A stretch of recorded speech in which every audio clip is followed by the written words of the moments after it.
Welcome back everyone. For today's video we are going to be taking a look at the fourth round of the Tata Steel Masters event being held in Wijk aan Zee in the great country of the Netherlands. Now yesterday we did a big recap covering the current games, who's leading the event and whatnot, but today there's a very important game featuring the current world chess champion Ding Liren and of course the rising star from India Ramesh Babu, Praggnanandhaa. Now they played last year in Tata Steel with Pragg winning a very impressive long grindy endgame, but with Ding winning in the previous round against Gukesh, his fellow Indian countryman. Would Ding continue his streak and show why he is the best player in classical chess currently? All right, without further ado, let's jump right into the action. So we have Ding Liren playing with the white pieces against Praggnanandhaa, and the game starts with the move e4. We get e5, knight to f3, knight c6, and now Ding plays bishop b5.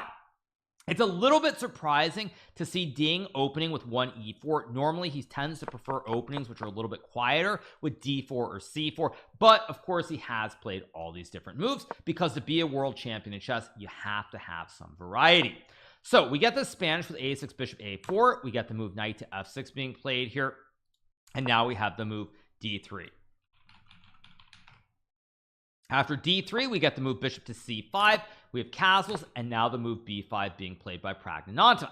Now b5 and bishop c5 are classically known as the Archangel setup in the Ruy Lopez. There actually was a course that was put out very recently by none other than the current world number 2 and former world chess championship challenger Fabiano Caruana, called the Dark Archangel on Chessable. So it's a very topical setup here. Black wants to bring the bishop to c5 where it aims at this king on g1 and the pawn on f2. Normally black can also play setups with say bishop e7 and d6, but now the bishop is very passive as it is inside the pawn chain.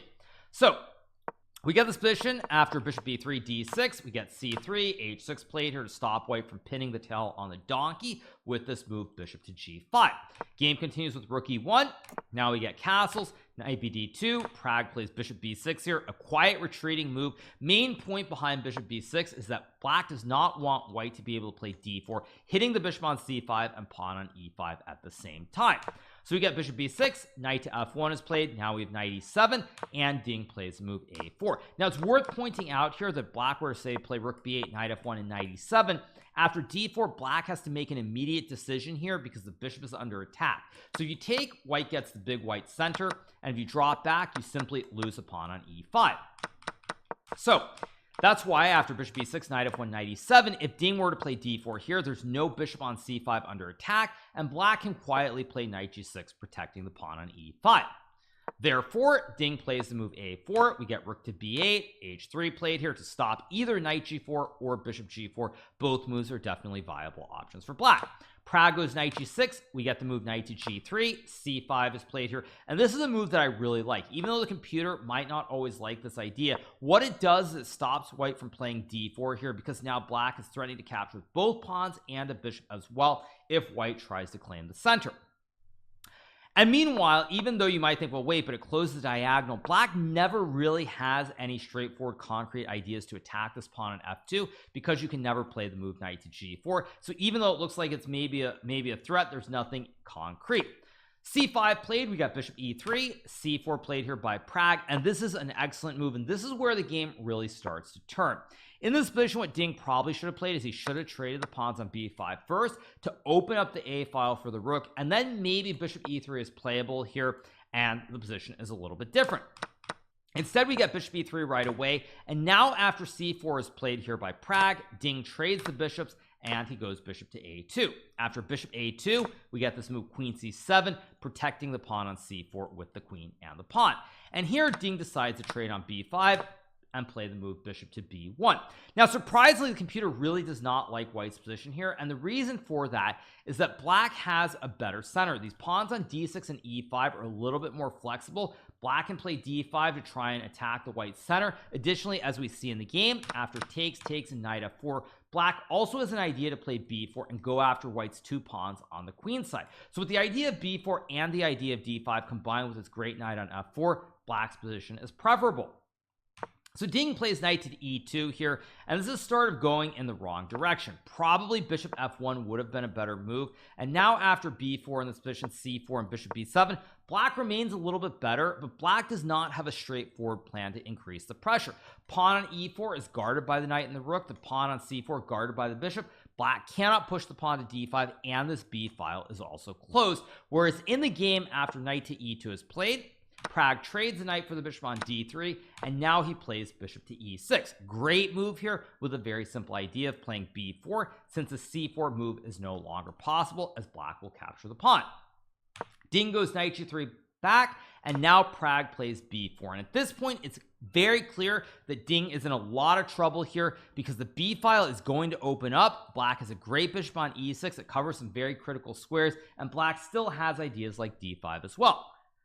So Ding plays move c takes b4, and now after rook takes b4, we get rook a d1, rook b6 played here, and black is in great shape. Pragg has a very simple idea of going rook to b8 and queen b7, creating the legendary triple stack, and the pawn on d6 can always be guarded by knight to e8.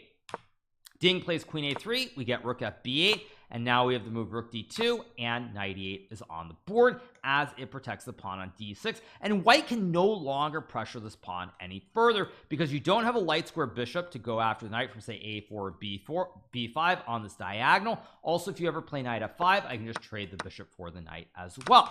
So now the knight is great guarding the pawn, bishop stops knight f5, and now you have the double stack, potentially the triple stack, going after this pawn on b2.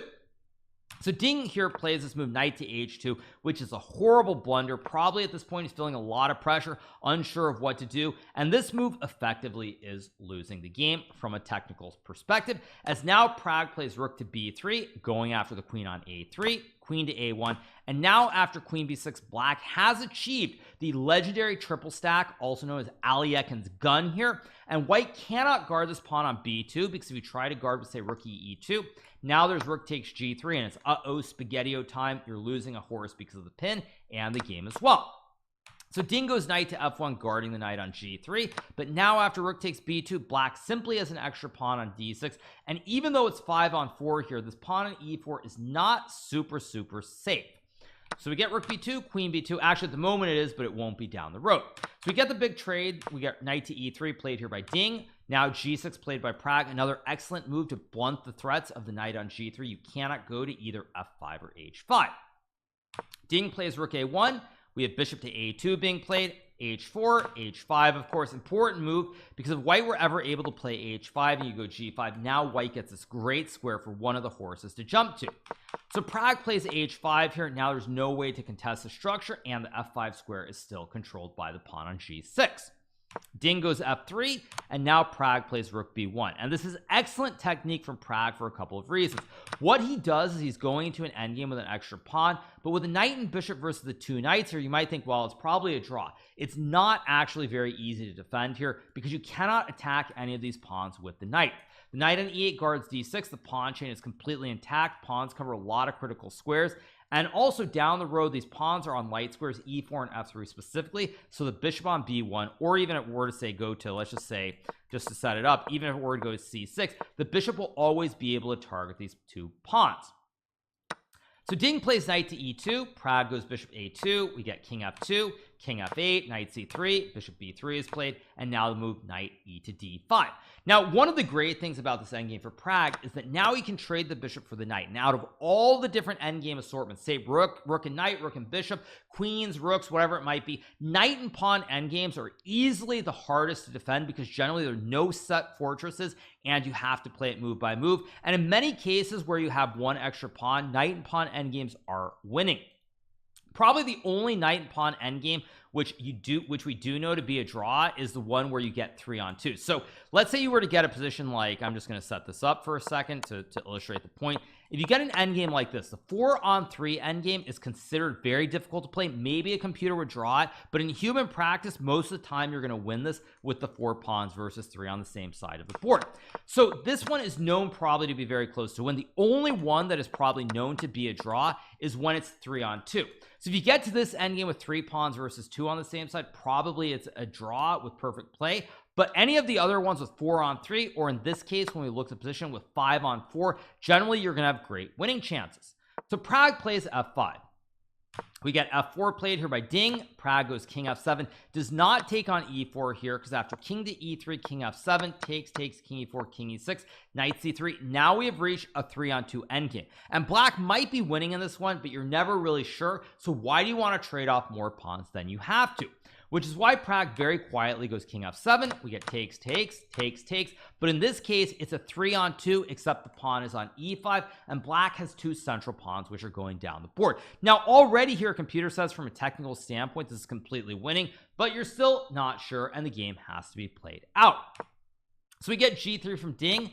Pragg plays king to e6. We get knight to e3, knight to f6, king to e2 played, and now Pragg finds knight e4, an excellent move to pressure the pawn on g3. If white were to play king f3, you can sack the knight for the pawn, and the king and pawn endgame here is actually easily winning for black after check, king e5, king e2, king f4, king f2, and now you go away towards the pawn on h4, because after white goes to e3, takes, there's king g3, and now you just push the h pawn all the way down the board. King cannot get over, you make a queen, and you win the game.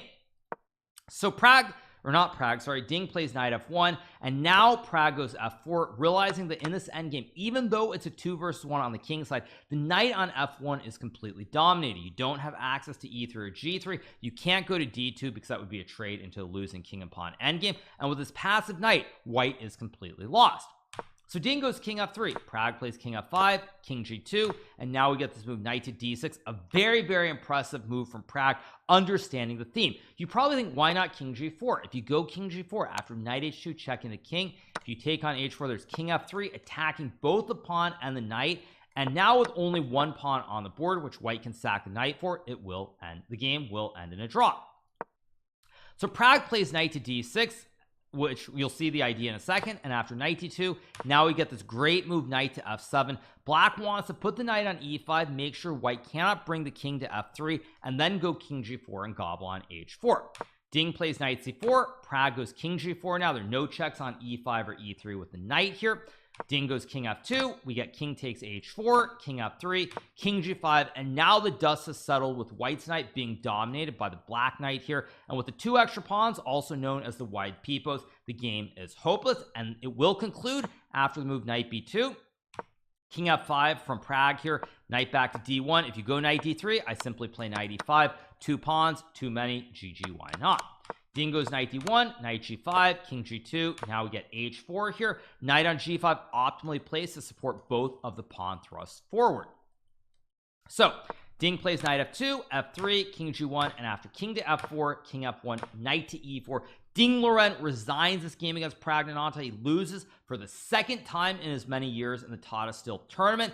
A masterful game from Pragg. As soon as he got the advantage with c4 and broke through on the queen side, he capitalized. Pretty hard to criticize any of his moves, honestly. He just made it look like a very simple game, just like a Magnus Carlsen would. So Pragg wins this game, a very big win. For Ding, it's a huge setback. He now moves to an even score, and for Pragg, temporarily at least, he becomes the second Indian, or I should say third technically, in the last 35 years. Yes, you heard that correct. 35 years. He becomes the third Indian to temporarily pass Vishy Anand. Pentala Hari Krishna passed on briefly, I think in like 2012. Recently, Gukesh also passed Anand, but then he fell below, and Pragg now passes Vishy by 0.3. We will see if he can maintain it and cement himself as the new Indian #1 player in the world, but nonetheless, a great result, a great win, and we'll see what happens in the rest of the tournament for Pragg and Ding. Now, the other game that we want to take a look at, it features one of the leaders in the tournament, Anish Giri, currently leading alongside Alireza Firouzja, and in this critical fourth round game, he has the white pieces against Gukesh from India. Now, Gukesh yesterday lost a tough game to Ding Liren with the white pieces. Will he be able to bounce back? So the game starts with c4. We get e5, knight c3, knight to f6, knight to f3, knight c6, d3, d5, takes, and g3. And now Gukesh plays this move, knight f6. Now, for many years, I want to say for 2 to 3 decades, this open English with knight b6 and bishop e6, bishop e7 was considered to be the main setup. But in recent times, several players, including Magnus Carlsen, Hikaru Nakamura, as well, I believe, as Praggnanandhaa, maybe not Pragg, but Magnus, Hikaru, Peter Svidler, and others have started playing this move knight to f6 instead of the standard knight b6. So here we get bishop g5 from Anish. Gukesh plays bishop e7, bishop g2, castles, castles, and now the move h6 is played. Now it's a very clever order from Anish to play bishop g5, because normally when white plays bishop g2, black actually plays h6 to stop this bishop g5 move, and then continues with either bishop d6 or bishop e7. So when Anish inverts the order here, now after castles, castles, h6, Anish is able to trade the bishop for the knight, and you're probably thinking, wait, black has two b's. You never want to give your opponent the bishop pair. Well, in this case, based on the pawn structure on the half open c file, this bishop on f6 is actually not doing a whole lot here. The diagonal is closed. There's nothing to scope on this other diagonal from e7, and so the trade in many ways is favorable for white. So Anish goes rook to b1 here with the idea of playing b4, b5. We get the move a5, a3 played, intending to go b4, knight d4. We get e3, takes. Now we have c6, and Anish goes queen c2, bishop f5, rook to d1, guarding the pawn on d3. We get queen d7, and now this move knight a4. Now the reason behind knight a4 is simple. Anish wants to play b4, b5, but he also wants to activate the knight to c5. It's a very nice cushy square here, pressuring the pawn on b7, and there might be some threats on this diagonal as well. So Gukesh goes queen c7. Now we finally get b4, takes, and Anish here is going for what we call the classic minority attack here, because he has one pawn versus two, but trying to attack on the queen side. Gukesh plays rook f d8, Anish plays b5, and now we get this move rook takes d3. Now I don't blame Gukesh for playing rook takes d3 here, because he's probably feeling like his position isn't really all that comfortable. Feels like there's a lot of pressure on this diagonal here. This bishop on f6 is very passive, so you kind of want to try to simplify if you can. So Gukesh figures, I'm going to trade everything off, take on a4, and now we're in this position where probably black will lose the pawn on c6, but you figure it's an extra pawn, opposite color bishops here, should not really be that much worse. But in fact, black is in a lot of trouble here, as we'll find out, because Anish plays bishop takes c6 here. We get to move rook a7, not queen takes bishop, because after rook to b8, this is a classic ice skater. King has no escape squares, and after bishop d8 takes, queen e8 takes, this will be GG on the spot. So we get rook a7 here. Anish plays bishop d5, and now we have this move queen d8 being played by Gukesh. Now really hard to fault Gukesh for this move, but what the computer wants here is e4, because after takes and queen e5, computer's happy to sacrifice a pawn here in order to be able to Fianchetto Cheeto the king to g7. And you're probably thinking, okay, but why give up a pawn? You don't need to. And Gukesh actually thinks along the same lines when he plays this move queen to d8. But now after this excellent move from Anish, pawn to h4, black is in serious trouble from a technical perspective for the following reason. Black would love to go h5 and g6 and set this up here. Black can get this set up with the four pawns, specifically f7, g6, h5. Black will draw the game with no issues whatsoever. But in this position, after h5 is played and we get to move rook b5, black cannot go g6, because now there's queen takes pawn and black can't recapture due to the pin. Actually, one other point I want to make is that if black were to play queen f8 and white gets h5, this is also very scary here, because after say rook c7 and queen f5, white has ideas like bishop to e4 here with queen h7. You can still never go g6, and in fact black has to be really careful. I'm not even sure that in a human game this would be a draw, even if Magnus Carlsen were playing with the black pieces. So Gukesh plays h5. Anish goes rook to b5, guarding the bishop, but also intending to set up the classic right triangle here with queen to b1 as well, 90 degrees of course, and so Gukesh is in trouble. Here Gukesh plays the move rook d7, which effectively ends the game in this situation. What Gukesh should have played was this move rook to a5 here, and when I say end the game, I mean technically speaking at the computer level, not in human practice. If Gukesh had played rook to a5 here, it's still quite dangerous after takes and queen c4, pressuring this pawn on f7, but after queen a7, queen c8, king h7, queen f5, king g8, queen h5 here, and queen to d7, while black has one less pawn here in the situation, due to this king safety here and the opposite color bishops, black still has pretty good chances to save the game. But again, without knowing this, it's very hard to go for this idea. So Gukesh plays rook d7. We now get queen to b3 here, guarding the bishop, pressuring the diagonal, and threatening rook to b8 as well, winning the queen on d8. So here Gukesh plays queen e7. We get bishop to c6, rook to d6, and now let's move rook b8 is played, rook to d8, rook to b7, and Gukesh plays queen e6. Now probably here Gukesh should have played king to h7, but with limited time and not knowing exactly what's going on, it's very hard to play this, and probably Gukesh was very worried about bishop to e8, threatening to win this pawn on f7 here. And if you play something like rook e6, probably thought that maybe there's something like bishop b5, maybe there's something like rook b7, probably saw some idea here, and he was very, very concerned. So instead, we get rook to d8, rook b7. Gukesh plays queen to e6 here, trying to trade the queens. But now Anish is very happy to trade and play this move bishop to e4. Now after bishop to e4, black is really, really struggling here because you have double pawns on e5 and e6, but also you're not going to be able to guard this pawn on h5. The idea of bishop g6 and bishop takes h5 is just unstoppable. So you're going to be down a pawn, and you're going to have these very ugly double pawns on e6 and e5. So we get g5 here from Gukesh. Now Anish plays bishop h7, king h8, trades on g5, and goes bishop g6. The precision with which Anish is playing this endgame, by the way, is very, very impressive. He is not letting Gukesh breathe for a second. So here Gukesh plays the move rook to d1, king g2, and now we get rook d2, and Anish plays king f1, and Gukesh goes h4. Now h4 is not the best move here. Computer still thinks that maybe you can save this with something like check, king to f3, and this move king g8, because after takes e4 here, maybe black is still okay. But again, in human practice, and as we've seen from many endgames featuring Magnus Carlsen, expecting players to find the best moves in these very unpleasant endgames is not going to happen, which is also why Stockfish and all the other computer programs are 3,500, and us puny humans with our emotions are 2,800 at best. So after king f1, we get h4 being played here by Gukesh, trying to get rid of this pawn, and after gh4, he plays the move bishop f6. You cannot go bishop takes h4 because after rook to h7 check, it's the classic kebab on the h file. You lose the bishop and the game with it. So bishop f6 played, Anish goes rook f7, we get bishop g7, h5, and now we have the move rook d8 being played, and Anish goes rook to e7. Now Anish maybe could have played this move h6. Actually, he couldn't play it because after takes, rook h7 check, king g8 and takes, black has a very sneaky move king g7, attacking both the rook and the bishop, and now this endgame with rook n2 versus rook n1 is a theoretical draw. So Anish goes rook e7, bishop f6, he takes, and now we get the move rook f8, bishop f5, and king g7 is played.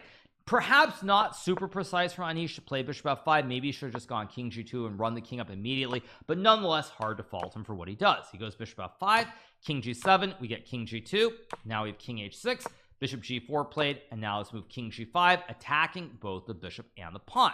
Anish goes king g3, we get rook f7, we have the move rook b6, rook f8, and here Anish plays rook b7. Now I don't really dislike this move per se, but it starts the theme of going in the wrong direction. After king h6, rook a7 here, now Gukesh is able to go bishop g7, setting up a fortress with the bishop, the king, and the rook here. What Gukesh wants to do, as we'll see, is after bishop f3, he plays rook f5, rook b7, rook f8, bishop e4, and rook f6, is the rook, the bishop, and the king are set up where the rook can always swing along this third row, and white really has no way of removing the rook. So Anish plays rook d7, rook f8, rook a7, rook f6, rook a2, rook f8, king g4, rook f6. We get bishop f5, rook b6, rook a7, rook c6 here. It feels in this position like Gukesh might be able to save the game, and one of the reasons that it feels like he might save the game is if white tries to ever trade these rooks, this is actually a very easy draw for black, and the reason is quite simple. In this position, black will always guard the pawn on e5, and if white ever plays f4 here, which he will have to play at some point because otherwise I just keep yo-yoing forever between these squares, when white goes f4 here, after takes, black can sack the bishop and go king g7 and king h8, and the bishop is the wrong color bishop relative to the queen square here. You need it to be a light square, but it's actually a dark square, so the position is a draw.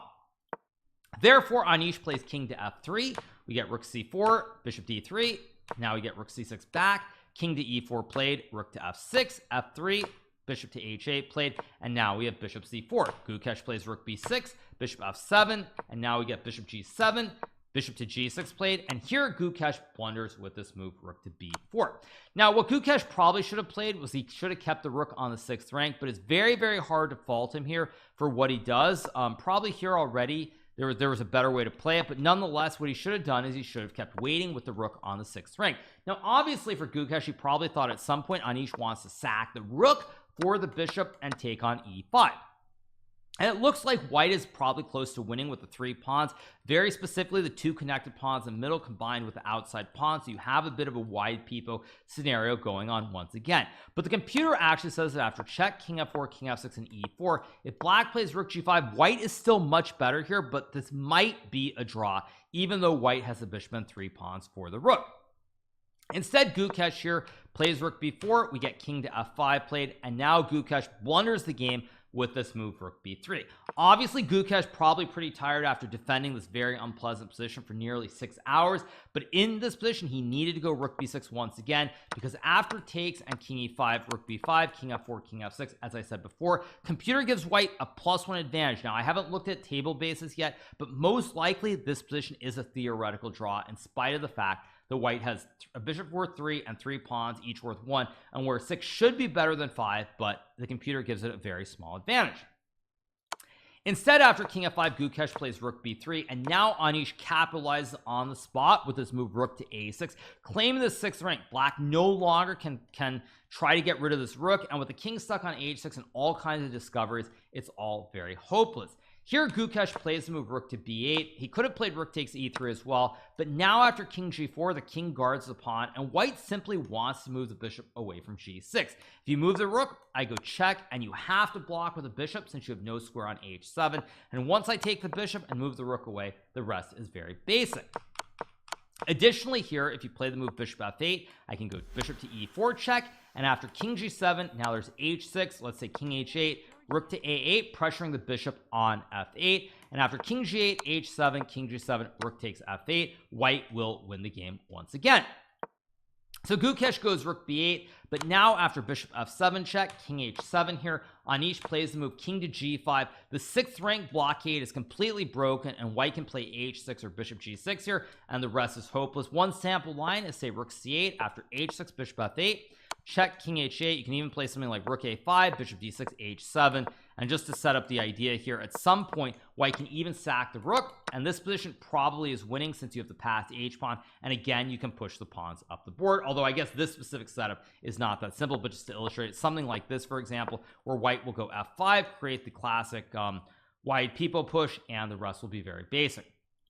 So Gukesh plays bishop f8 here, Anish goes bishop g6, king to h8 is played, and now after rook to e6, Gukesh resigns the game, because now Anish will not even have to sack the rook for the bishop to get this 3rd pawn. If you go bishop g7, guarding the pawn, there's h6 here, kicking the bishop away, then you take 3 extra pawns. White can even obviously also just trade the rooks now with the 3 pawns, because you have 2 connected in the center to win, and there's no other way really to guard. You can play rook b5 here, but after rook to e8, pressuring the bishop, if you go e4 here, I can go king to f6 check, and king to f7, winning the bishop on f8. And if you play king g8, now I can play the very quiet h6, and after e4 checking the king, again I can go king f4, and after takes h7, king g7, rook takes f8, white gets the queen and wins as well. So after rook to e6, Gukesh resigns the game. He loses a very tough 2nd game in a row, but more importantly for Anish Giri, he has emerged as the clear leader at the present moment. He has 3.5 points out of 4 with 3 victories and 1 draw. Tomorrow will be a rest day, but Anish is off to a great start, trying to win this tournament in Tata Steel for his 2nd year in a row, so it's looking really, really bright thus far. So on that note, I hope you guys have enjoyed my recap from the 4th round of the Tata Steel chess tournament being held in the city of Wijk aan Zee in the country of the Netherlands. If you have not already subscribed to my channel, make sure that you smash that subscribe button below, and we will be back soon with some more great recaps from the Wimbledon of chess. See you guys. Bye.